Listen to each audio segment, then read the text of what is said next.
بسم اللہ الرحمن الرحیم۔ السلام علیکم، میں نادیہ افضل اردو گرامر سے اردو میں اشعار کی تشریح۔ اردو ایک ایسی زبان ہے جس میں الفاظ کا چناؤ بہت مختلف انداز سے کیا جاتا ہے۔ سبق کی پڑھائی اور نظم میں اشعار کی تشریح دونوں میں کافی فرق ہے۔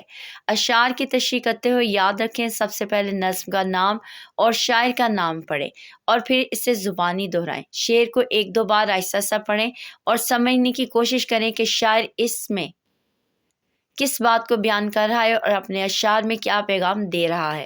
اس کے بعد شعر میں مشکل الفاظ کے معنی لکھیں۔ شعر کو اپنی زبان میں سادہ انداز سے بیان کریں۔ شعر کی سادہ نثر کریں، طویل جملے نہ بنائیں، آسان سادہ مختصر جملے بنائیں۔ پہلے نثر 2 یا 3 جملوں پر تیار کریں تاکہ غلطیوں سے بچ سکیں۔ آخر میں شعر میں موجود اخلاقی پیغام کو نثر کا حصہ بنائیں اور اسے اپنی آواز میں دہرائیں تاکہ نثر کا مفہوم سمجھ میں آ جائے۔ بہت شکریہ۔ اللہ حافظ۔